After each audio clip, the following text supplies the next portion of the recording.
नमस्कार दोस्तों। पंजाब में आखिरकार किसान नेताओं को हिरासत में ले लिया। शंभू और खनौरी बॉर्डर पर बड़ी संख्या में पुलिस बलों की तैनाती हो गई। बुलडोजर चल गया और बॉर्डर को पूरी तरह से खाली करा दिया गया।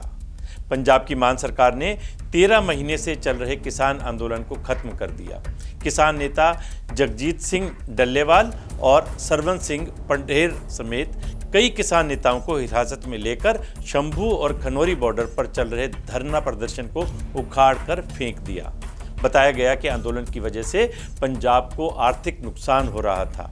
एक रिपोर्ट के अनुसार पंजाब को 10,000 करोड़ रुपए का नुकसान हुआ, जबकि 2 लाख करोड़ के निवेश से हाथ धोना पड़ा।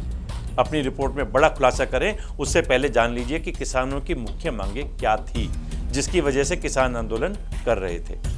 सभी 23 फसलों की एमएसपी की गारंटी, किसानों का पूरा कर्ज माफ, किसान और खेत में काम करने वाले मजदूरों के लिए पेंशन, बिजली संशोधन बिल को रद्द करना, लखीमपुर खीरी कांड में मुआवजा और आरोपियों को सजा, आंदोलन में किसानों पर दर्ज केस वापस और आंदोलन में मारे गए किसानों के परिवारों को मुआवजा। ये थी किसान आंदोलन की मांगें। अब आगे चलते हैं।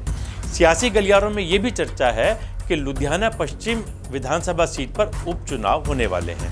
कुछ दिन पहले अरविंद केजरीवाल और भगवंत मान ने यहां का दौरा किया था।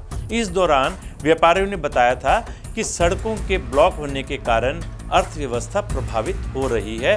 तभी से आप सरकार का मन बदला और किसानों के धरने को खत्म करने का निर्णय लिया गया। सवाल है कि आंदोलन खत्म करने का सिर्फ यही एक वजह है या फिर इसके पीछे और भी कोई बड़ा कारण है जिसे हमसे छिपाया जा रहा है। इसे ऐसे समझिए कि आंदोलन खत्म करने वाले ये वही मान सरकार है जो दिल्ली यूपी बॉर्डर पर किसानों के लिए भोजन पानी का इंतजाम करती थी। केजरीवाल वो नेता है जो किसान आंदोलन के सबसे बड़े समर्थकों में से एक थे। फिर अचानक से ऐसा क्या हुआ कि किसानों को अपना सामान समेटने का भी मौका नहीं मिला और मान सरकार ने बुलडोजर से किसानों का आंदोलन उखाड़ फेंका। अगर यही काम केंद्र की मोदी सरकार करती तो सोचिए देश में कितना विरोध खड़ा हो जाता। देश से लेकर विदेशों तक के नेता और कथित बुद्धिजीवी मोदी सरकार को लोकतंत्र विरोधी और तानाशाह बताने लगते।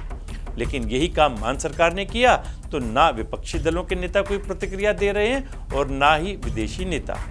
स्वयं को किसानों का सबसे बड़ा नेता कहने वाले राकेश टिकैत भी कहीं नजर नहीं आ रहे और योगेंद्र यादव वो भी कहीं पता नहीं कहाँ चले गए। इसका मतलब है कि जो लोग मोदी सरकार के खिलाफ साजिश कर रहे थे, जो लोग इस आंदोलन के नाम पर अपनी राजनीति चमका रहे थे, उन्हें इस आंदोलन से नुकसान होने लगा। पहले तो आर्थिक नुकसान, फिर उसके बाद राजनीतिक नुकसान होने की आशंका होते ही उनके सुर बदल गए और इसके बाद आंदोलन के सबसे बड़े समर्थक ही सबसे बड़े विरोधी बन गए और आखिरकार बलपूर्वक आंदोलन को खत्म कर दिया गया। पिछले 1 साल से पातड़ा से खनौरी तक कारोबार को 170 करोड़ का नुकसान हो चुका है। 2 petrol pump, 8 marriage palace, 9 restaurant, 11 hotel और हजारों की संख्या में छोटे बड़े कारोबार ठप पड़े थे। All industry and trade forum के प्रधान मंदीश जिंदल ने बताया कि बॉर्डर बंद होने से उद्योगपतियों को रोजाना 27 करोड़ रुपए का नुकसान हो रहा था। हर महीने प्रदेश के उद्योगपतियों और व्यापारियों को 800 करोड़ रुपए का घाटा उठाना पड़ रहा था। बड़ी कंपनियों ने भी प्रदेश से किनारा करना शुरू कर दिया था, जिस कारण पिछले 1 साल से ट्रेड ने सबसे अधिक मार झेली है।